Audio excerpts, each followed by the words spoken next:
A palavra do Senhor em Gênesis capítulo 26, hoje os versículos 1 a 35, uma leitura um pouco mais extensa, mas uma leitura importante dentro dessa série que estamos estudando do livro de Gênesis, tão rico, tão profundo, tão cheio de pacto, aliança e graça da parte de Deus. Então eu peço a você que ouça com atenção a inspirada, infalível, inerrante e maravilhosa lei do nosso Senhor. Gênesis 26, versículo 1, a palavra do Senhor diz assim: Sobrevindo fome à terra, além da primeira vida nos dias de Abraão, foi Isaque a Gerar, avistar-se com Abimeleque, rei dos filisteus. Apareceu-lhe o Senhor e disse: Não desças ao Egito, fica na terra que eu te disser. Habita nela e serei contigo e te abençoarei, porque a ti e à tua descendência darei todas essas terras e confirmarei o juramento que fiz a Abraão, teu pai. Multiplicarei a tua descendência como as estrelas dos céus e lhe darei todas estas terras. Na tua descendência serão abençoadas todas as nações da terra, porque Abraão obedeceu à minha palavra e guardou os meus mandamentos, os meus preceitos, os meus estatutos e as minhas leis. Isaque, pois, ficou em Gerar. Perguntando-lhe os homens daquele lugar a respeito de sua mulher, disse: É minha irmã, pois temia dizer: É minha mulher, para que, dizia ele consigo, os homens do lugar não me matem por amor de Rebeca, porque era formosa de aparência. Ora, tendo Isaque permanecido ali por muito tempo, Abimeleque, rei dos filisteus, olhando da janela, viu que Isaque acariciava Rebeca, sua mulher. Então Abimeleque chamou a Isaque e lhe disse: É evidente que ela é tua esposa. Como, pois, disseste, é minha irmã? Respondeu-lhe Isaque: Porque eu dizia para que eu não morra por causa dela. Disse Abimeleque: Que é isso que nos fizeste? Facilmente algum do povo teria abusado de tua mulher, e tu atraído sobre nós grave delito. E deu esta ordem a todo o povo: Qualquer que tocar a este homem ou a sua mulher, certamente morrerá. Semeou Isaque naquela terra, e no mesmo ano recolheu 100 por 1, porque o Senhor o abençoava. Enriqueceu-se o homem, prosperou, ficou riquíssimo, possuía ovelhas e bois e grande número de servos, de maneira que os filisteus lhe tinham inveja. E por isso lhe entulharam todos os poços que os servos de seu pai haviam cavado, nos dias de Abraão, enchendo-os de terra. Disse Abimeleque a Isaque: Aparta-te de nós, porque já és muito mais poderoso do que nós. Então Isaque saiu dali e se acampou no vale de Gerar, onde habitou. E tornou Isaque a abrir os poços que se cavaram nos dias de Abraão, seu pai, porque os filisteus os haviam entulhado depois da morte de Abraão. E lhes deu os mesmos nomes que já seu pai lhes havia posto. Cavaram os servos de Isaque no vale e acharam um poço de água nascente. Mas os pastores de Gerar contenderam com os pastores de Isaque, dizendo: Essa água é nossa. Por isso chamou o poço de Ezeque, porque contenderam com ele. Então cavaram outro poço, e também por causa desse contenderam. Por isso recebeu o nome de Sitna. Partindo dali, cavou ainda outro poço, e como por esse não contenderam, chamou-lhe Reobote. E disse: Porque agora nos deu lugar o Senhor, e prosperaremos na terra. Dali subiu para Berseba. Na mesma noite lhe apareceu o Senhor e disse: Eu sou o Deus de Abraão teu pai. Não temas, porque eu sou contigo. Abençoar-te-ei e multiplicarei a tua descendência por amor de Abraão, meu servo. Então levantou ali um altar, e tendo invocado o nome do Senhor, armou a sua tenda, e os servos de Isaque abriram ali um poço. De Gerar foram ter com ele Abimeleque e seu amigo Alçate e Ficol, comandante do seu exército. Disse-lhes Isaque: Por que viestes a mim? Pois me odiais e me expulsastes do vosso meio. Eles responderam: Vimos claramente que o Senhor é contigo. Então dissemos: Haja agora juramento entre nós e ti, e façamos aliança contigo. Jura que nos não farás mal, como também não te havemos tocado, e como te fizemos somente o bem, e te deixamos ir em paz. Tu és agora o abençoado do Senhor. Então Isaque lhes deu um banquete, e comeram e beberam. Levantando-se de madrugada, juraram de parte a parte. Isaque os despediu, e eles se foram em paz. Nesse mesmo dia, vieram os servos de Isaque, e dando-lhe notícia do poço que tinham cavado, lhe disseram: Achamos água. Ao poço chamou-lhe Seba. Por isso, Berseba é o nome daquela cidade, até ao dia de hoje. Tendo Esaú 40 anos de idade, tomou por esposa a Judite, filha de Beeri, Eteu, e a Basemate, filha de Elon, Eteu. Ambas se tornaram amargura de espírito para Isaque e para Rebeca. Esta é a palavra do Senhor. Vamos orar, irmãos? Bendito Deus, a tua lei é uma narrativa, uma história de riqueza e profundidade teológica para o nosso coração. Senhor, queremos ouvir claramente a voz poderosa do Senhor nessa manhã. Fala conosco, abre nosso entendimento, nossa mente, inclina nossos afetos para o Senhor e muda, Senhor, nossa forma de ser para que nos assemelhemos a Jesus. Em nome de Jesus. Amém. Crianças, temos um desenho para vocês hoje de manhã, tá bom? Vocês vão pegar e vão desenhar como se fosse assim, uma tela de televisão, passando o replay de alguma coisa. Você sabe o que é replay, crianças? Sabe o que é o replay? É alguma coisa que já aconteceu antes. Então vocês vão lembrar de alguma coisa que aconteceu na vida de vocês, e vocês vão desenhar isso nessa tela como se fosse o replay da vida de vocês, daquele momento legal que aconteceu, tá bom? E as crianças que sabem escrever podem escrever assim no cantinho, replay, sabe? Replay assim, ó, bem no cantinho, tá? Então o VAR aqui depois vai verificar aí esse replay. Irmãos, você já teve algum déjà vu na sua vida? Quem é bom de francês aí, déjà vu? Alguém sabe? Alguém já teve um déjà vu aí? Déjà vu, do francês, eu não falo, mas a internet ajuda. Significa literalmente já visto, já acontecido, já aconteceu antes. E você sabe do que eu estou falando, ainda que você não conheça francês, você já teve aquela sensação de você estar em algum lugar, e aí alguma coisa acontece e você fala, já vi isso aqui antes. Essas pessoas, esse jeito de falar, e você logo já começa a espiritualizar o negócio, você acha que é profecia, que você está tendo um revelamento. Calma aí, é só um déjà vu, tá? Se você fosse explicar cerebralmente, um déjà vu tem a sua forma de acontecer. Existem algumas associações, palavras, cheiros, cores, que vão sensibilizando nossa cabeça em certos lugares, em certos momentos. Mas não é disso que eu quero falar. Eu quero falar do Deus que adora déjà vu, do Espírito Santo que adora repetir em forma de replay algumas coisas para que eu e vocês aprendamos de uma vez por todas. Um Deus que na sua palavra, vez após vez, vai mostrando na história do seu povo padrões de mandamento, padrões de ação, padrões de pecado, padrões de graça. E eles se repetem e você fala, eu já vi isso antes. É claro que você já viu antes, porque a palavra do Senhor tem esse efeito sobre a nossa alma. O Senhor quer que eu e você nessa manhã aprendamos por replay, que a gente aprenda por déjà vu. E essa história aqui está cheia disso, meus irmãos. Então nós temos aqui pelo menos 4 replays que acontecem na história do filho de Abraão, que a gente já viu esse negócio antes, tá? Você vai ver o replay de uma palavra que evoca obediência, em primeiro lugar. O replay da incredulidade e suas consequências. O replay das promessas que protegem e abençoam. E o replay da graça que salva. Ok? Vamos lá? Vamos tentar devagarzinho. Primeiro o replay, crianças, da palavra que chama a obediência, tá? Depois a gente lê aquela história da manipulação de Jacó e Esaú. Você lembra? Do direito de primogenitura, do prato de lentilha, da maneira como essa família já começou a se afundar ali em alguns pecados, mas soberanamente Deus também estava governando as linhagens de Jacó e Esaú daqui para frente. Mas agora a história se volta para Isaque, e ele conta de uma cena que já aconteceu antes: fome na terra. Você lembra?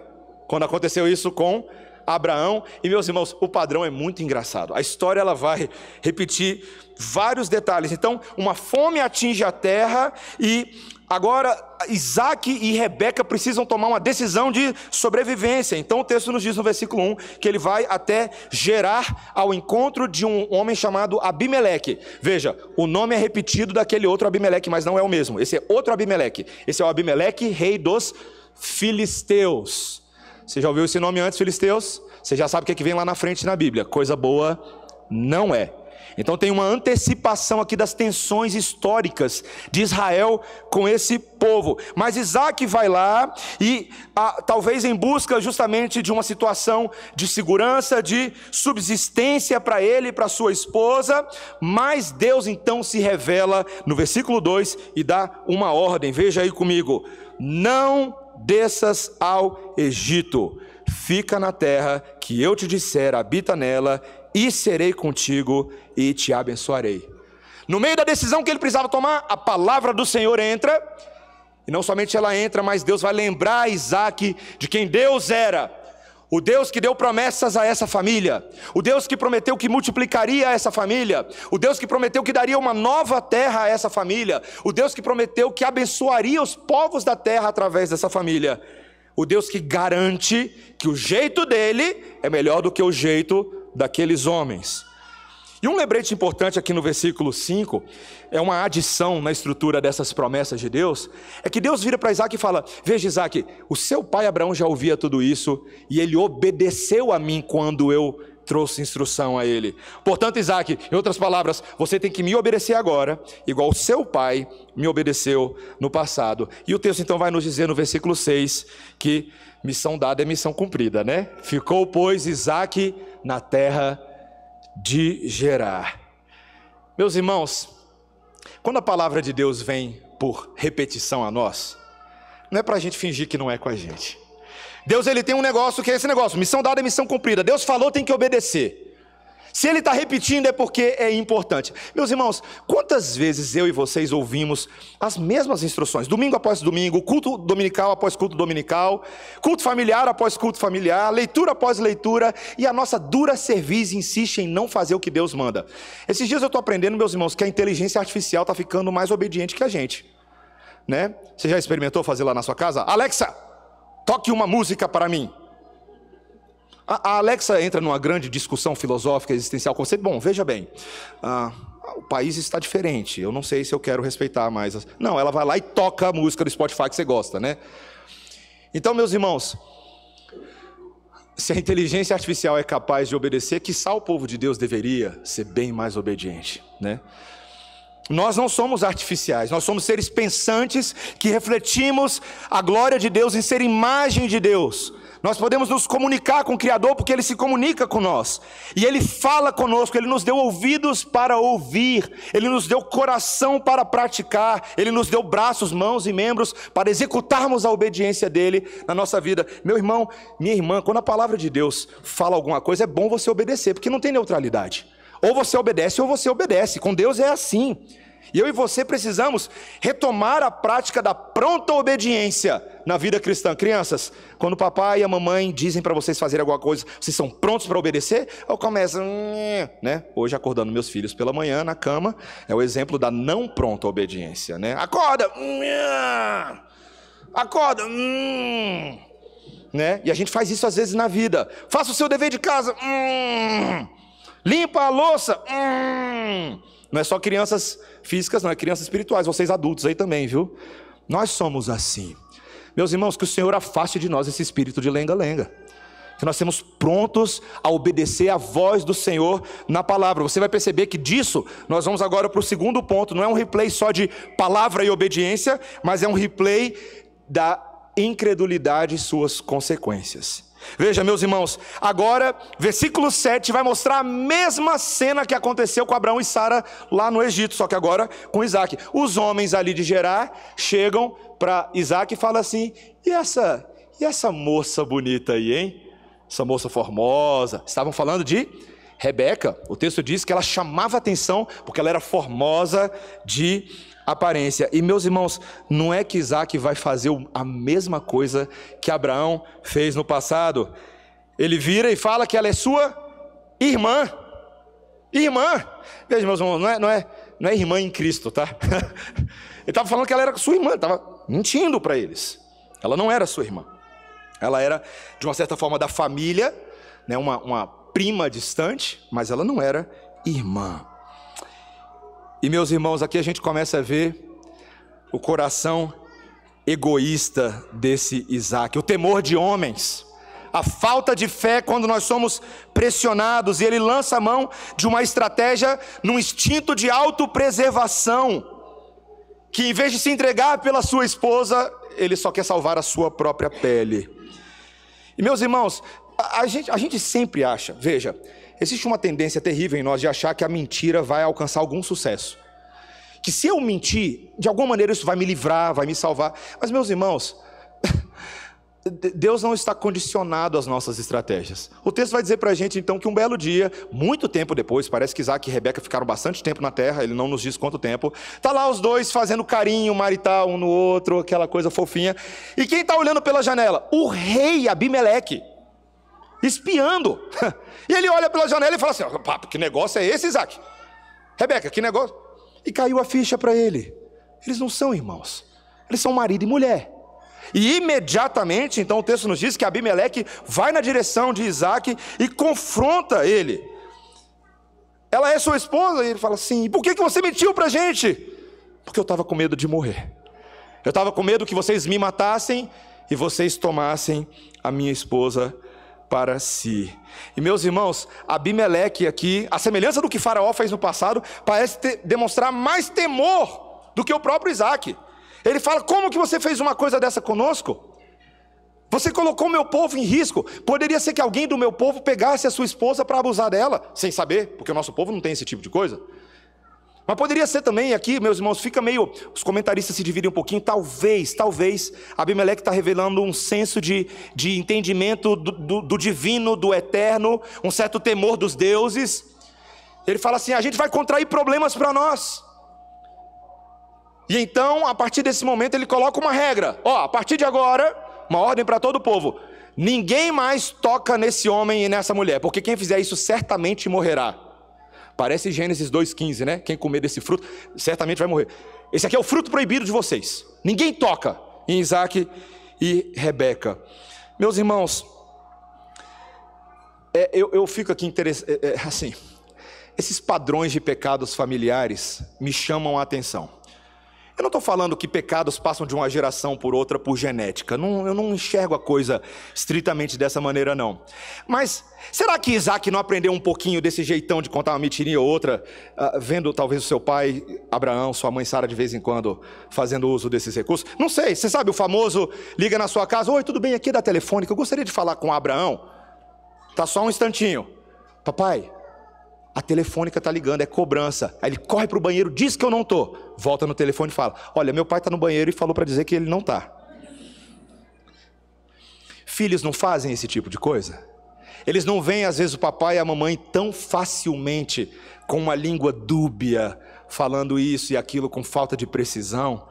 E meus irmãos, vejam, eu não estou dizendo que foi exatamente isso que aconteceu com Isaac, mas de uma maneira irônica e trágica, os pecados nessa família estão se replicando. Certa vez me perguntaram, e eu achei muito curiosa essa pergunta, eu já lidei com ela algumas vezes em ministério, você vai ver como ela é um pouco difícil. Pastor, existe maldição hereditária de divórcio? Já ouviu essa antes? Eu já ouvi algumas vezes. De vez em quando alguém vira novo membro da igreja e lá no Catecúmenos ele solta essa pergunta: pastor, e como é que é esse negócio de maldição hereditária? Porque eu acho que na minha família existe uma maldição hereditária de divórcio ou de câncer, assim, uma coisa bem, sabe, bem espiritualizada.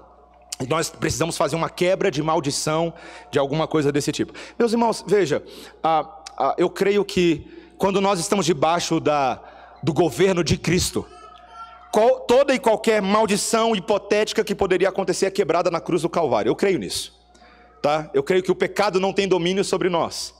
Então esquece um pouco essa hiperespiritualização. Porém, todavia, contudo, nós aprendemos padrão de pecado por observação dos que vêm antes de nós. Eu posso acabar vindo de uma família em que tem uma linhagem de pessoas que se divorciam, e eu não tenho muita confiança na instituição do casamento, porque nunca deu certo com os que vieram antes de mim. Então eu acabo reproduzindo pecados.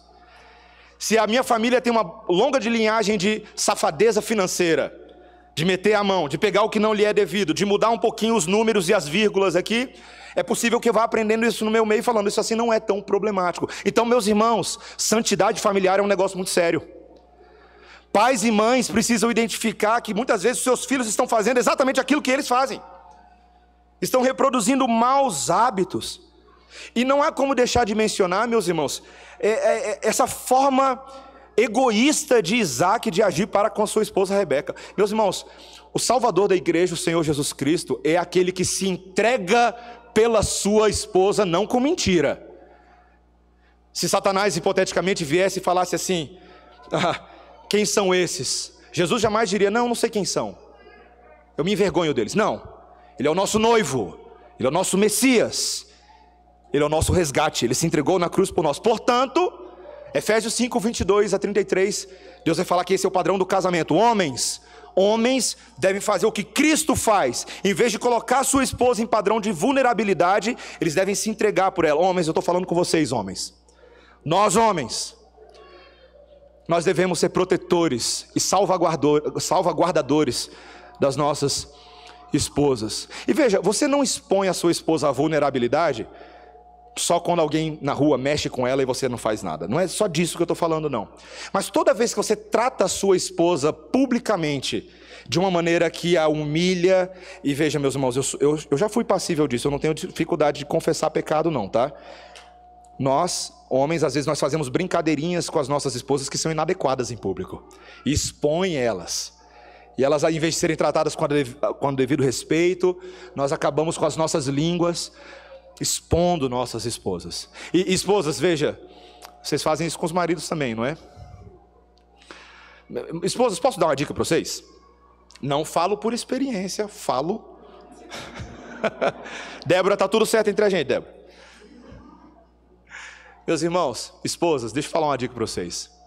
Homens também, mas esposas, não lavem roupa suja na frente dos outros. Não façam isso. Vocês estão às vezes expondo o marido de vocês em vez de mostrar submissão a ele, respeito a ele. Sim, ele precisa às vezes lavar roupa suja, precisa, mas faça isso dentro do quarto, da privacidade do casal. Não faça isso nem na frente dos filhos, para que os filhos não vejam pais em constante tensão de autoridade. Meus irmãos, a gente tem que aprender, está aqui, ó, lição por repetição. Abraão fez, Isaac fez, a gente faz, mas Cristo não faz, então a gente tem que aprender com Jesus, que nos ensina. Replay de incredulidade. E agora, meus irmãos, terceiro lugar, o replay, presta atenção no terceiro ponto. O replay de um Deus que, a despeito das nossas falhas, com as suas promessas ele nos protege e abençoa. De novo, o replay de um Deus que, a despeito das nossas falhas, ele promete nos abençoar e proteger. Meus irmãos, se o texto terminasse no versículo 11, a gente diria que a consequência desse pecado na vida de Isaac seria desastre, né? Desandou tudo, mas o texto vai dizer que foi o oposto que aconteceu. O versículo 12 vai dizer então que, a despeito do que Isaac fez, ele semeou na terra, e naquele ano, de cara, ele colheu 100 por 1. 100 por 1. Ô empreendedor bom esse aqui, né? Porque o texto diz, porque o Senhor o abençoava. E o versículo 13 vai dizer que ele enriqueceu tanto que ele prosperou e tornou riquíssimo. E, meus irmãos, é curioso, né? Deus não nos abençoa pelo que a gente faz, mas Deus nos abençoa pelo que ele promete que fará a nós. E logo isso trouxe uma tensão social, porque os pastores, os servos filisteus daquela terra começaram a ficar com inveja e olhar meio de lado assim, falando: rapaz, olha a quantidade de ovelha que esse homem tem, olha a quantidade de bois que ele tem. E o texto diz claramente que os filisteus ficaram com inveja, e aqui uma situação de tensão começou a acontecer. Meus irmãos, veja, a terra de Gerar, eu não sei se você já foi lá, eu nunca fui, mas eu li a respeito. É um daqueles clássicos lugares desérticos que você veria num filme sobre a Palestina, alguma coisa assim. E um dos bens mais preciosos naquela terra, num lugar deserto, qual é o bem mais precioso que pode existir? Água, certo? Aguinha, é bom demais água. Então, toda vez que alguém acha água, seria como o tio Patinhas encontrando ouro, certo? É muito importante. Então, havia uma tensão social agora em torno dessa questão dos poços de água, tá?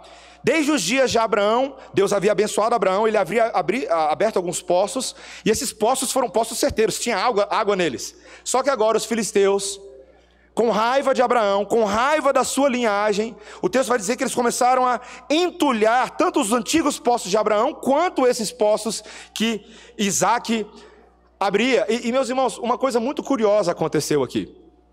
Porque os filisteus, Abimeleque, viram e falam assim: Isaac, sai da nossa terra, sai daqui, não está dando certo isso, você se tornou muito mais poderoso que a gente. Então Isaac foi habitar no Vale de Gerar, uma região lateralizada em relação a essa área onde eles estavam, e ele continuou com esse negócio de abrir poços. Abriu os poços de Abraão. O texto vai nos dizer, por exemplo, que ele deu os mesmos nomes que Abraão havia dado aos poços, agora ele está dando esses nomes também.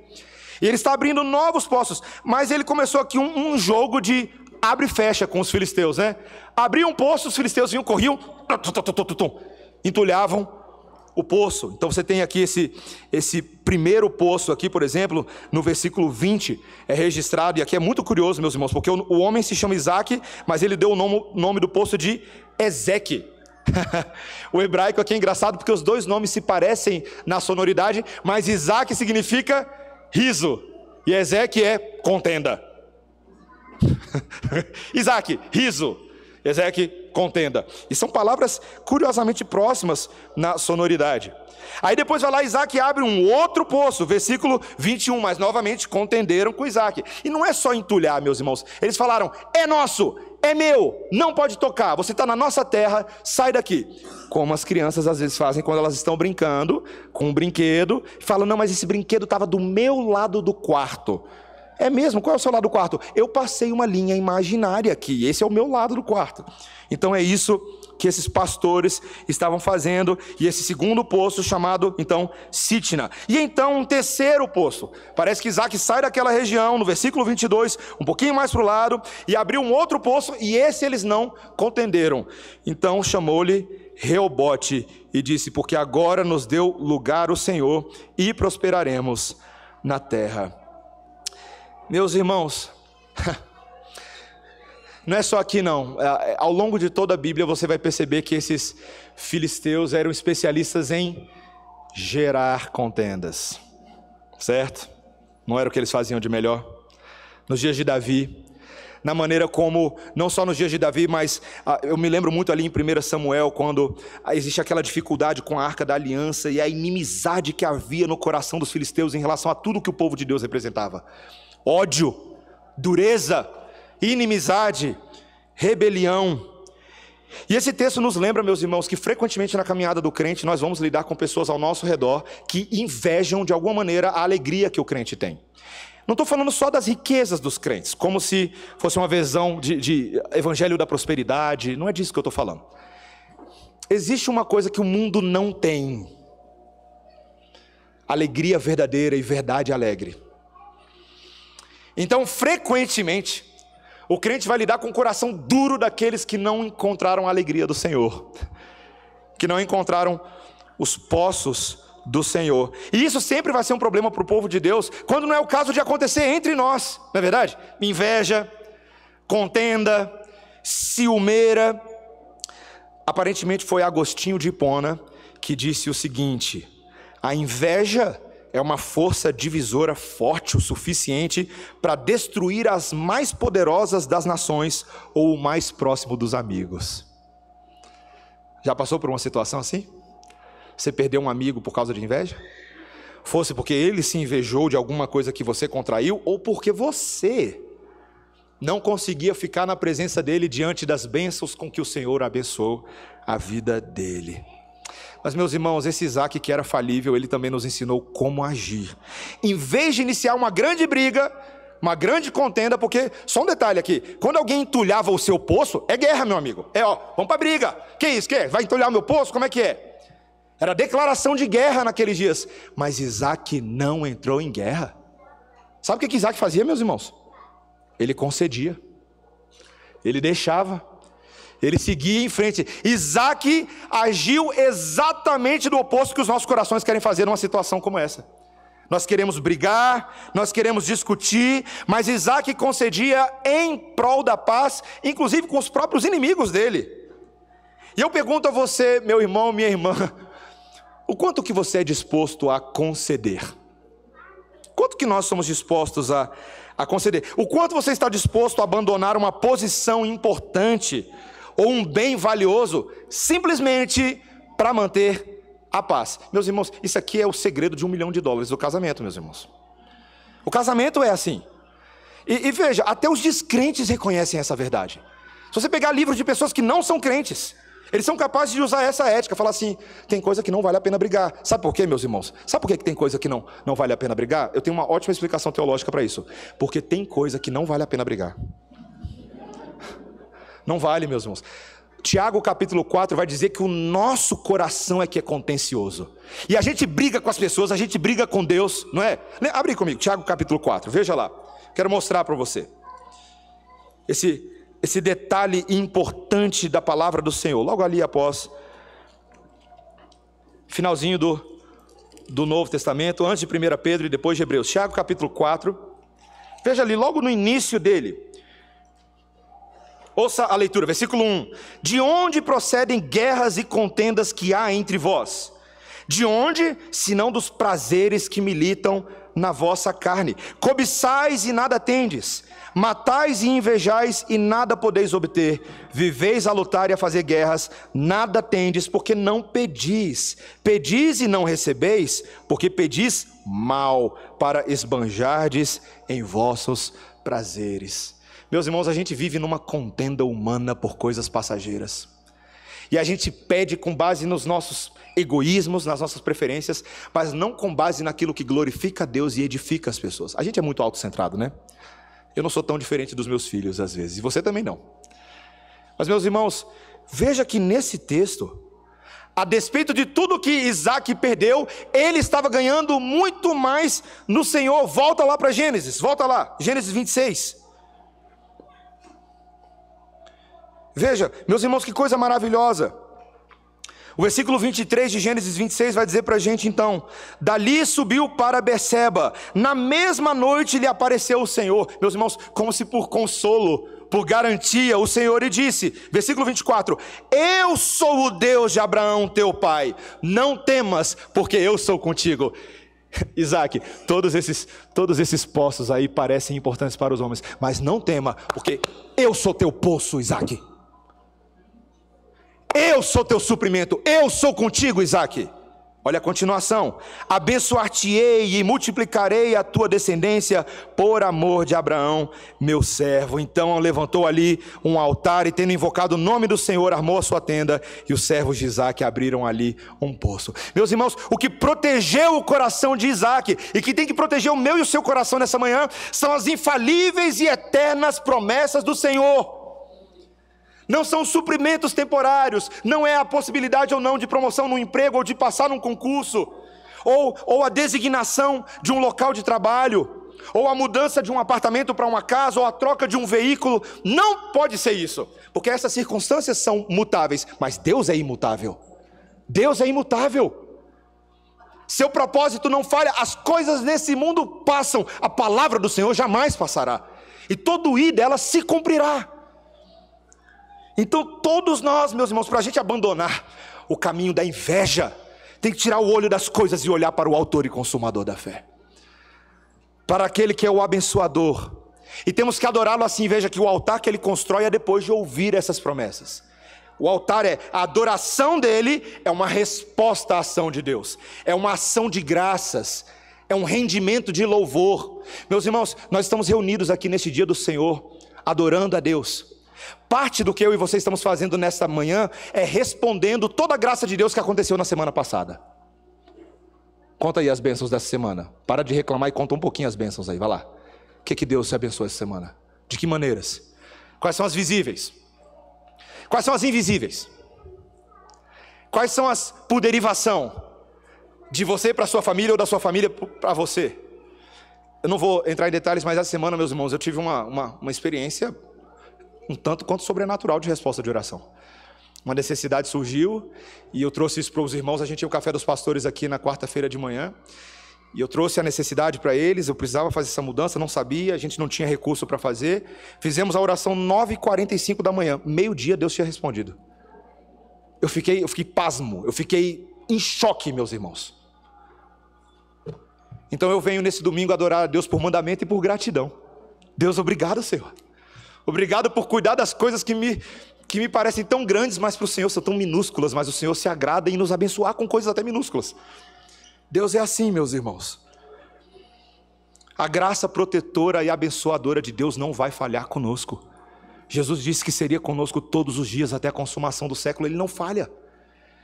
E isso é tão sério, meus irmãos, porque o fundamento final de tudo isso está na mais imutável e mais infalível de todas as promessas, de que Deus prometeu que iria nos salvar. Veja, estamos vendo basicamente nesse texto o replay da graça que promove salvação. Esse é o último ponto, graça que promove salvação. O texto termina no versículo 26 em diante, então, dizendo ali que uma coisa surpreendente aconteceu. Abimeleque pegou seus 2 melhores amigos, Alzate e Ficol, comandante do seu exército, e ele pega eles e fala assim: vamos lá na tenda de Isaac. E eu fico impressionado, meus irmãos, porque assim, Isaac estava vivendo isso em tempo real. A gente está olhando aqui, né, visão de águia, mas imagina Isaac vendo aquele povo chegar, e agora? O que aconteceu agora? O que eu fiz agora para merecer essa gentalha? Certo? Então, eles chegam e Isaac logo interpela, versículo 27, por que viestes a mim? Pois me odiais e me expulsastes do vosso meio. O que vocês querem agora? Só que a abordagem é outra. Meus irmãos, olha o que esse rei dos filisteus vai falar para Isaac no versículo 28. Olha aí. Vimos claramente que o Senhor é contigo. Meus irmãos, para um pagão filisteu falar um negócio desse, não é todo dia, não.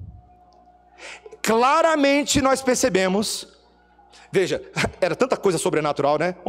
Aonde esse cara abre poço dá certo.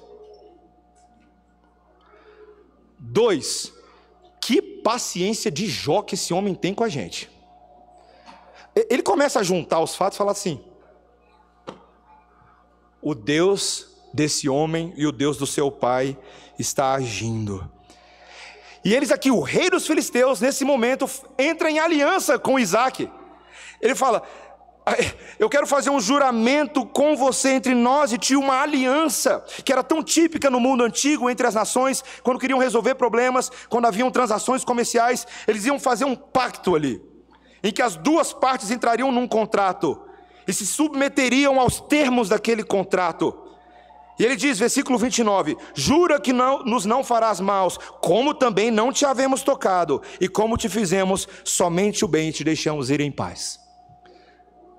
Meus irmãos, é mais do que uma trégua social ou comercial. O que ele diz no final desse versículo é o que nos chama a atenção. Versículo 29, tu és agora o abençoado do Senhor. Meus irmãos, Deus está cumprindo as promessas em tempo real, aos olhos nus de Abimeleque. Ele havia dito a Abraão, lá em Gênesis 12:3, em ti serão benditas todas as famílias da terra, sê tu uma bênção. Lembra que ele falou lá para Abraão? Passa o tempo para frente, ele olha para Isaac e fala agora, tu é o abençoado do Senhor. Em outras palavras, Deus está cumprindo os seus propósitos. Deus está fazendo tudo. E meus irmãos, se eu fosse Isaac, no auge da minha ira e contenda, eu falava, sai daqui, seu miserável. Quem você pensa que é? Você não tem parte comigo. Mas o texto nos diz que Isaac reconhece ali aquela trégua. Versículo 30, então deu um banquete, e comeram e beberam. Então de madrugada eles juraram novamente de parte a parte. Isaac os despediu, e eles se foram em, qual é a palavra? Em paz. Toda vez que você ler paz na Bíblia, nunca é aleatório, nunca. Algum grau de paz foi alcançado a partir dessa trégua. E meus irmãos, como se a festança não bastasse, como se a alegria não bastasse, a cereja do bolo da cena final desse capítulo é que agora de repente os servos de Isaac chegam no versículo 32, provavelmente no mesmo dia, e dão a notícia de que o poço que eles tinham cavado, disseram o quê? Achamos água. Meus irmãos, que forma maravilhosa de terminar um capítulo, né? Tudo estava dando errado. Deus muda o coração dos inimigos, e a notícia final é água. Água. Meus irmãos, você lembra Você lembra da mulher samaritana? Outro poço, né? Cheio de poço nessa história. Vamos pular para um poço do Novo Testamento? Jesus, um belo dia, ao meio-dia, meio que aguardando por ali, vem uma mulher e começa a tirar água do poço. João capítulo 4. E ele começa a interagir com ela. Ela está pegando água que é importante para a família dela. Aquelas mulheres normalmente carregavam assim um pau, uma viga fina, e haviam 2 baldes nas pontas. Então é uma mulher, então ela já estava fazendo um serviço que às vezes as mulheres tinham dificuldade de fazer, dependendo da maneira como eram enxergadas. Ela está ali naquele sol de meio-dia pegando água para a sua família, e Jesus começa a interagir com ela. Ele começa a conversar sobre água e poço. E ele pede um pouco de água, e ela se escandaliza porque sabia que ele era judeu e ela era samaritana. E Jesus então começa a apresentar uma outra água para ela, não é verdade? Eu tenho uma função aqui, eu tenho uma função de proteção teológica da igreja. Então eu vou fazer isso agora e vou continuar com o meu sermão. Não é a água que o Ed René Kivitz falou que Jesus ofereceu para a mulher. Quem sabe o que eu estou falando, talvez vai até procurar depois. Mas não é aquela. Então a gente tem que alertar a igreja. Não é. A água que o Senhor Jesus Cristo estava oferecendo não era nada impuro, não era nada sexual. A água que o Senhor Jesus Cristo estava oferecendo, meus irmãos, era uma esperança que ia além das coisas desse mundo. Era uma água da vida que flui da parte de Deus para os homens, que é capaz de transformar a mente, que é capaz de transformar a esperança, que é capaz de dar vida para aquele que está perdido. Aquela mulher era samaritana e rejeitada, e Jesus falou: se você beber da água que eu tenho para te oferecer, você não vai ficar com mais sede, você vai ser saciada eternamente, meus irmãos, eternamente. O Senhor Jesus Cristo está lhe apresentando uma água da trégua da paz. A verdadeira contenda não é entre pastores de Gerar e os pastores da Judeia, mas é entre o Deus santo e o povo não santo. E só a água do poço do santo Deus pode fazer trégua, meus irmãos. Só a água dele. Jesus Cristo veio para ofertar uma salvação, fazer uma aliança pela propiciação da sua própria carne. Por quê? Porque em tudo que Isaac e Abraão falhou, ele não falhou. Naquilo que eles falharam, ele não falhou. Quando o pai falava, Jesus cumpria, não é? O filho amado em quem Deus se compraz, não é? Obediente, papai falou, eu faço. Veio aos homens, enviado da parte de Deus, e em vez de trazer mentira que causaria dano às mulheres ou aos homens, ele trouxe verdade restauradora. Ele é a própria verdade. Ele é a própria profecia do Senhor. E meus irmãos, em vez de gerar contenda, ele resolveu a inimizade. No próprio corpo dele, a inimizade que acontecia da parte de Deus para conosco foi resolvida naquela cruz. No corpo pendurado no maldito madeiro. Jesus ali resolveu o problema. Entre o Pai e as criaturas, e entre as criaturas. E ali, meus irmãos, quando nós olhamos para a cruz, nós encontramos o poder de Deus. A Bíblia conta essa história para a gente como um replay, vez após vez. Eu e você ouvimos todas as semanas como um replay, porque Deus mandou que essa palavra fosse pregada como um replay por todos os séculos, até o dia que Cristo voltar. Essa é a esperança da igreja. É saber que esse replay não vai me deixar correr nem para um lado nem para o outro. Eu estou preso nesse replay. Porque essa é a viva esperança. Meus irmãos, compare a fé cristã com qualquer outra expressão religiosa no mundo. Não há nada que ecoe com tanto poder, com tanta repetição, em tantas culturas, em todos os tempos, como o Evangelho de Cristo Jesus. Nada. E o texto termina, meus irmãos, de uma maneira triste. Porque ele faz uma menção nos versículos 34, 35, do jugo desigual de Esaú. Você percebeu aí? Ele tinha 40 anos de idade e tomou 2 esposas para si. Poligamia. E poligamia com 2 mulheres que não faziam parte da aliança com o Senhor. 2 Eteias, Judite, filha de Beeri, e Basemate, filha de Elon. Julgo desigual, poligamia, esse é o caminho que a linhagem de Esaú está seguindo. Uma linhagem não eleita, como nós fomos explicados lá em Romanos capítulo 9, não eram eleitos. Porque o replay, meus irmãos, é um replay de salvação para uns e não salvação para outros. E a pergunta que eu faço, meu irmão, minha irmã, é porque eu não conheço você nessa manhã, mas quando você ouve esse evangelho da graça, como é que você responde? A sua vida está indo na direção de qual narrativa? Porque, meu irmão, minha irmã, eu quero crer que a esmagadora maioria de nós que estão aqui nessa manhã são filhos de Deus que já creem no evangelho de Cristo. Se esse é o seu caso, ouça o replay do Espírito Santo e tema a Deus. Tema a Deus. Ouça a voz do Espírito. Não seja como israelitas no deserto que ficaram 40 anos ouvindo e ouvindo e ouvindo, e muitos ficaram pelo deserto porque não ouviram a voz do Espírito.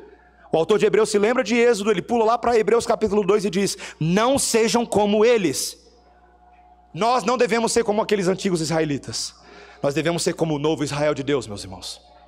E se Jesus está falando conosco nessa manhã, viu, crianças? Se Jesus está falando conosco, por meio da palavra, por meio do papai e da mamãe, ouça e obedeça.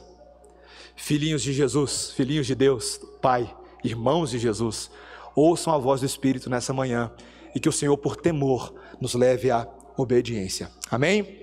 Vamos ficar de pé, meus irmãos, nós vamos orar e vamos cantar um cântico, mesmo de pé, vamos. Bendito Deus, nós estamos aqui nesta manhã para ouvir a Tua voz, daquele que oferece águas de restauração, águas de esperança aos sedentos, águas que não podem ser comparadas com as ofertas humanas, águas que não se acabam. Senhor, como é bom beber da água que não acaba, da água que sustenta eternamente. Senhor, vem saciar a nossa sede espiritual nessa manhã, Senhor. Fortalece a nossa fé, enche-nos de esperança, Senhor.